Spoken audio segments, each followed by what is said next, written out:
Hey everybody, we're back with this DDR again. We're getting set up for our first meetup, and I decided to do a follow-up since we're going to be doing the bracketless mod. I opened a set of these on a previous video before, but we got another one for this cab. I'm just going to open these up right now and show you what we decided for this set of panels. And we're going to do the installation on one of the panels on video, just to kind of show the process and whatnot. So it looks like, okay, it's mixed. I was going to say, I thought I opened all blues. That'd be unfortunate. Oh, no, I did. Okay, well, anyway, so here we've got a pad fresh out of Japan. They all feel like they work, but they're pretty sunken. So from what we were playing, it did not feel very good at all. Like you would just get random grates and whatnot if you don't, step dead center and pretty accurately. So I did not do any mods on this, and we've just been unable to play for a while, very consistently, because I didn't want to do any work on this when I'm just going to be bracketless modding it anyway. So I'm going to open this up. I don't think I've opened any of these to see how they look inside yet. I would assume they are decently dirty, though we have gotten quite a few pads out of Japan that are pretty clean. I know I've done a couple videos on DDRs, and I've been thwarted in my attempts to show off what a good Japanese cab looks like compared to what we get in America. But I do remember, if I remember right, that this does have all sensors. Okay, so yeah, it's a little dirty, but actually not that bad. And there's the question I think you had asked was, do they have LEDs in here? And it looks like they do. Because are those LEDs? That's a cob LED, yeah. You see that's the okay. heat sink on the end? Yeah, or whatever. Yeah. Anyway, that looks like it's aftermarket. No, it's like kind of a little strange. Do we have a smaller bit? I don't know if I kind of want to. Well, I'm sure there's nothing under this, so. But let's just take a look, because it did look like these are not wood screws. It looks like they're. We'd have to take apart another pad in a warehouse to compare. Yeah, so you see there, like that's the original paint, right? Or that's the original. It looks like original paint, but like it's unless they drilled new threads for it. But there's no other holes. For it's missing. So it's missing the wood piece here. Because normally there's the wood piece here. I was wondering why it looks so empty inside. Actually, this is really nice because with it like this, it's easier to clean around and all that stuff and whatnot. So. And I also just realized I need a shorter screwdriver if we're going to take these off. I might... it's also missing all the bottom Yeah, I'll open up this, and before we get into that work, I might go find a shorter screwdriver and get that all ready before I do this whole thing. So let's open up our thank you pads here. So all of these are for... adding a little bit of a spacer between the bracket holder and the sensor. So the brackets for these have 3 deeper, let's see here, pull one out. What I remember from doing the last set of pads.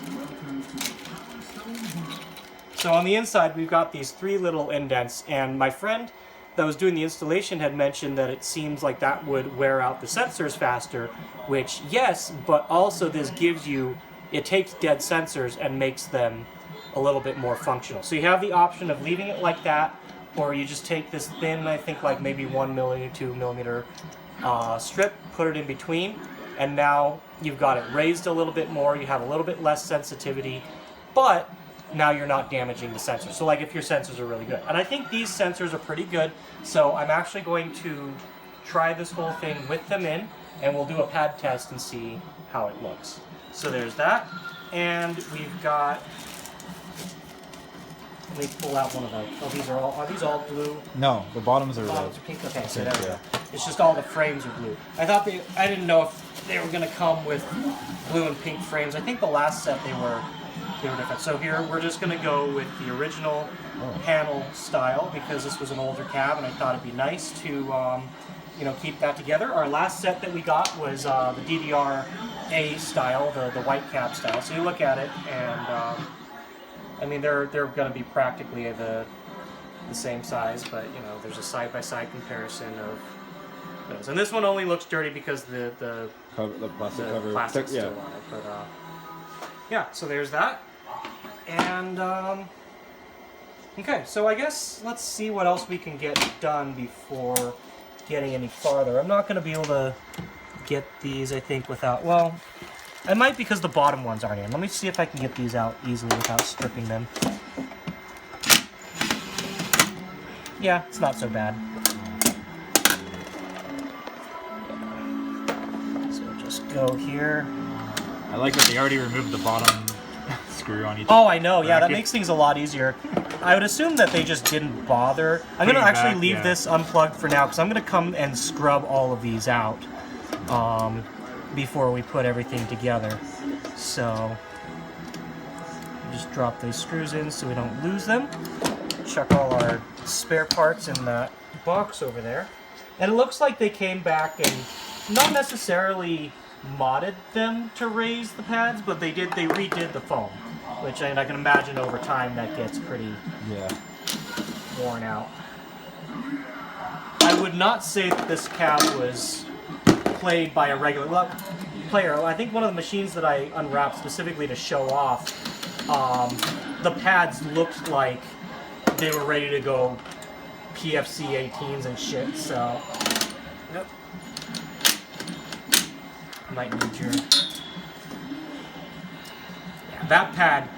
I'm very jealous of the person that got that pad because they won't have to do anything. The other side of the other side. Yeah. Yeah, they probably won't have to do anything to get those working. Not too big. There's a 1. No, it's the right size. I just gotta. Oh, okay. There we go. So doing this mod is actually quite easy, and the only complaint that we really had thus far, and we haven't had a proper long-term test, is there doesn't really seem to be a good way to tension the screws down that hold the panel. But from what we were told, it seems like that's not really a big problem.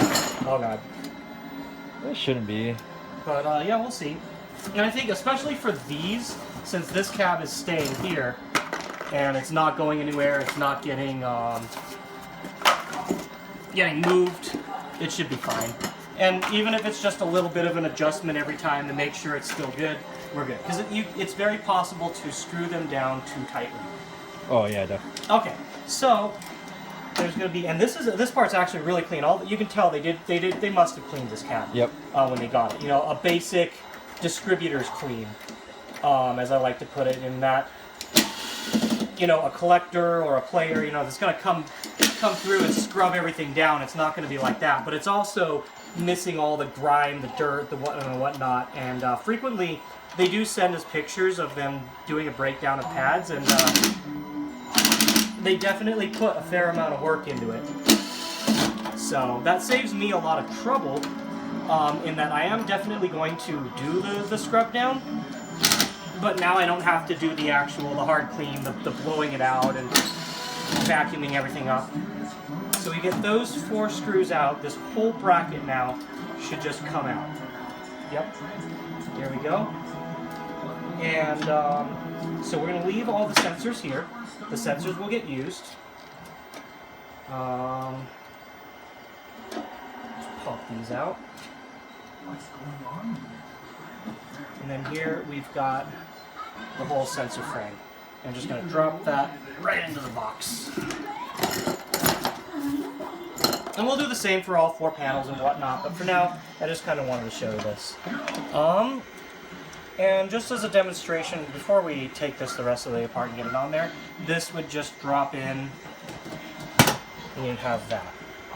But once it's all done, literally you just screw those in, you know, put in the bracket frames, and you're done. So anyway, let me get this out. I'm gonna go grab some cleaning solution, wipe down the inside, and we'll put this back together.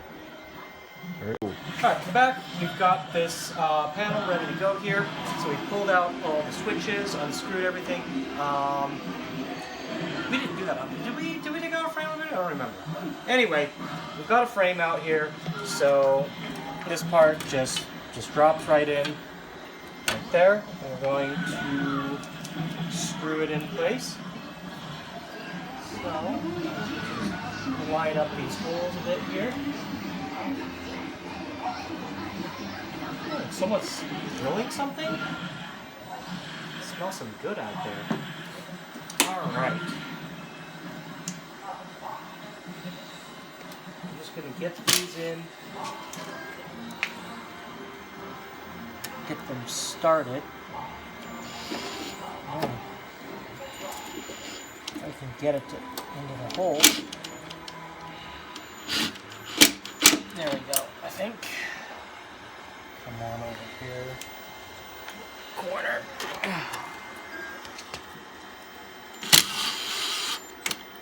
Okay.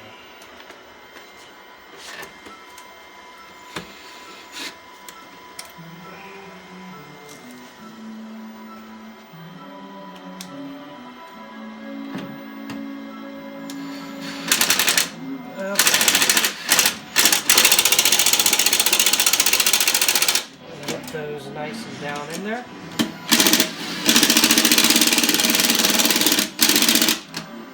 Okay.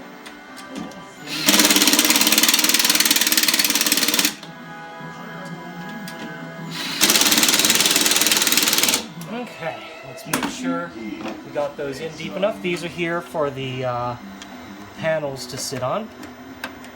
That one might need a little bit more. That was fine. Do a little more on this one.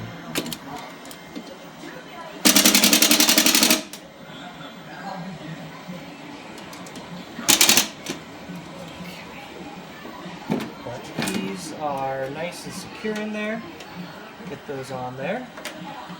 Okay, next up, I'm going to get these sensors in place.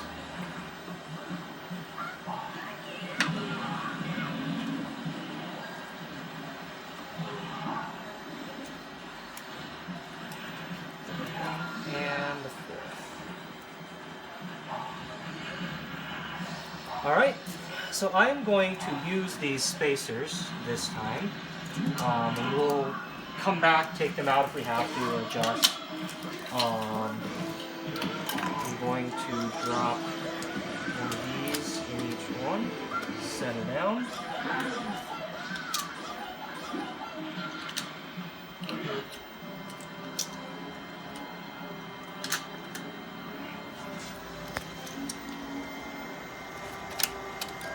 Just like that. And then we've got our panel, and drop that on top.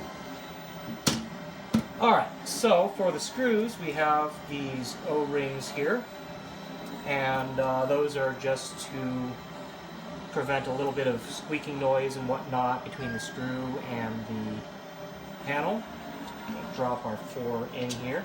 So I'm going to tighten these all the way down, at which point the sensors should be stuck on, and we're just going to slowly back them out until such point that they don't, and then do like play testing from there, do some more adjustment to see if we can get these all, get the whole thing feeling more like so they're basically barely not going off. And so this one might be, oh no, it's just a little, okay. So we're going to do this for all 8 panels, get the game up and running, come back and do a play test. Get these down.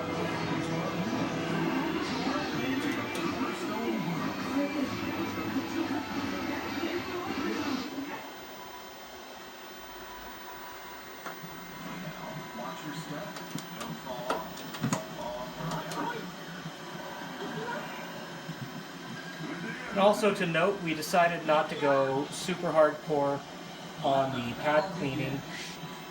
Just what we've got here is about as far as we're going to go. These are all just going to get dirty anyway, and most of that is kind of like baked into the metal and whatnot. So yeah, there we've got those on.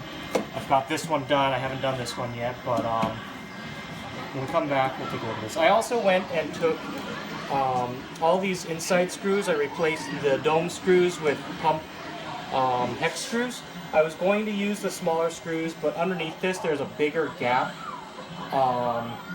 than the screw cover. So I thought, well, you know, I'll just use the full-size screws, and that way the gap is covered.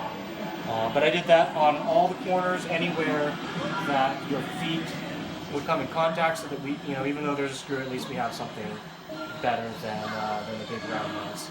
So once we're all done with this pad, we'll be right back, and we'll get it up and tested, and we'll go through that process.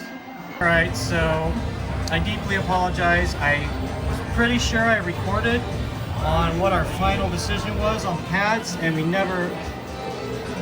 I don't know what happened to the video. If I did it, it's gone. So I'm just going to try and make this real quick, going over what we decided to do, what we decided was the best way to go about this, and so far we've had the best results that we can, you know, get out of this. But so here we are, and I don't remember. I'm sure you saw with, like, I think we were working on this earlier. I have you know, these brackets here that have the indents on the inside. If I happen to review and that's not in there, I'll go back and show some stuff. But we got these, you know, a second set that does not have the three like pegs. Since our sensors are relatively new, and doing that was just going to wear them out faster and make them too sensitive. The only other thing we did was we got rid of doing the plastic strips in between because it just wasn't working, and we did the double tape foam mod there. I think the entire process of that got cut or something, but at any rate, this is just like foam tape, foam scotch tape from like Home Depot or Lowe's. I just do 2 layers of that there. You see, I'm not even really like being too perfect about it because at the end of the day, you know, it's pretty even. But with this combination, it seems to be the exact perfect height. We get real good sensitivity and haven't had to do too much adapting. So we also, you know, you see we left these back in. That's good. We wanted these because this keeps the panel itself from going, you know, too low. And then this foam tape was just right so that it sits a little bit above this. So when you barely tap, it triggers. But this keeps it from going too far for it to like actually stick.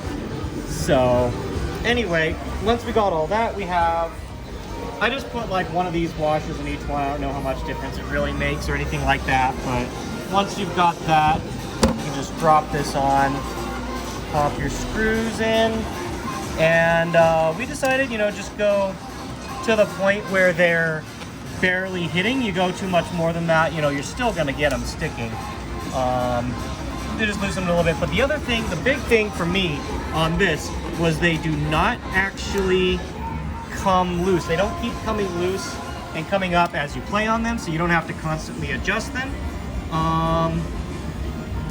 And that's kind of what we were going for. So I think there's a lot of hope for this setup. I have one more pad that I need to actually do this with, and once I've done that, maybe I'll do a separate video specifically on that, on how to use this mod, and that will be, you know, that way we can, you know, I can go to Ashley and say, you know, hey, this is feeling like it's just right now. So anyway, this is like right when you start to feel it hit. I just do just a little bit so that it's nice, it feels nice and secure, and that seems to be just enough.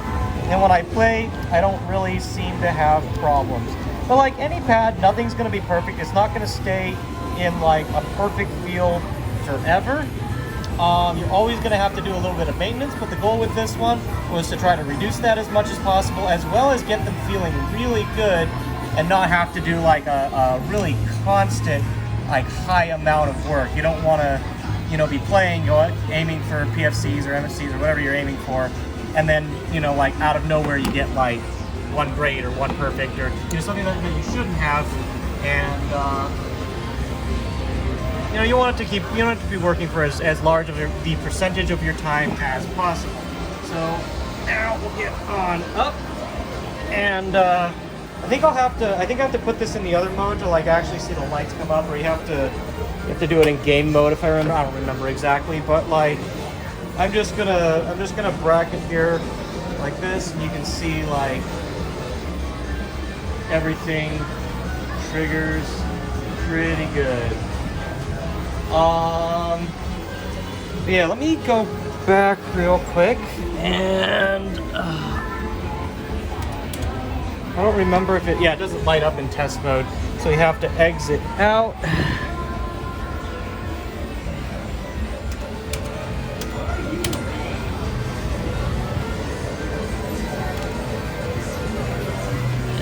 Let me just grab.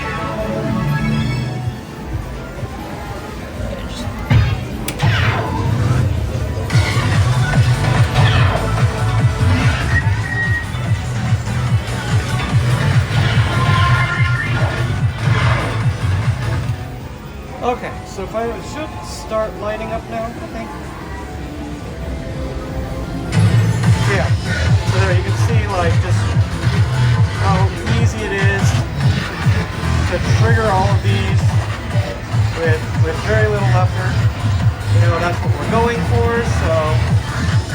Yep, again, sorry I didn't get more of the modding process in, but I at least wanted to share that. Get that part done, so the next part we're going to be doing is changing out the screen. So, we'll be back once we figure out what to do there. Alright, so I don't remember what exactly we were going to do next on the video. I think it was going to be the monitor, but we decided we're going to do the countersinking on these pads. I'd completely forgotten about it since I'm generally pretty happy with even like these bigger bolts we had. But, it's like I haven't even changed to the smaller ones that normally come on the newer pads. And, while Benji's out here, we decided, why don't we do some countersinking while we're at it? So you got your countersinking bit, you've got your machining oil, my case WD-40, and you've got your countersinking screw. Now, before you continue, you want to see if the hole is more or less in line with the top metal, the screw socket, and you also need to make sure that that there's enough threading material in the hole that you're doing, because for some dance pads like DDR White, DDR Gold, an older generation of ITG, there's not enough thread to actually do countersinking. But for old DDR and old pump, yes, there is enough material to, we don't need to worry about de-threading the hole, that's what I'm saying. I'll make a whole other more detailed video someday about all that shit. But for now, yes, we can move forward with the countersinking. So, position your bit, apply a bit of oil, and then pretty much just go at it. And you do want to like underestimate rather than overestimate. So like check in on it every now and then to see how deep you're going. I have been doing this a lot, so I kind of have a good idea already of like what it should look like. But basically, if you don't have that experience, vacuum it up and get a better view, and then try and put in your countersink screw and see how it goes. In this case, this is pretty well flushed. I did actually go a little bit too deep on this one again, but still better have it too low than too high. And if it is too high, like if you still feel the screw like you're running into it, if you move your hand across it, then just take out the screw and repeat that same process. Simple as that. Yep. And fortunately with these pads, we don't have to do the brackets, because that would take a long ass time. It's just, more of the same. Yeah. In terms of like getting this done now, it's, fortunately we're not going to be sucking up too much time doing that with these, so. Anyway, I just wanted to show a little bit of that process, especially since, this is turning out to be a relatively long video in doing this restoration anyway, so, this is worth checking out. I'm not sure what we're going to be doing next. We might do, I think we're going to further mod the pads if we have a little bit of time. If not, I'm not going to make it a big priority for this trip out for you. But if we do, we'll show what we do, because we've come up with a couple little ideas in the doing another pad earlier that that we might want to try. So, at any rate, we'll be back with whatever we end up deciding to do next. Okay, just to follow up, you obviously want to clean down these pads when you're spraying them with WD-40. So just real quickly, going over them with Windex. These will make them pretty grippy for a while, which I don't know, I honestly prefer that. A lot of people like to baby powder their pads and they can fuck right off.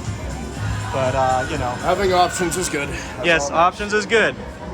But, yeah, regardless, the WD-40 is not what you want on here. Windex, we can live with that. So, then the other part is I never actually did anything with these bars.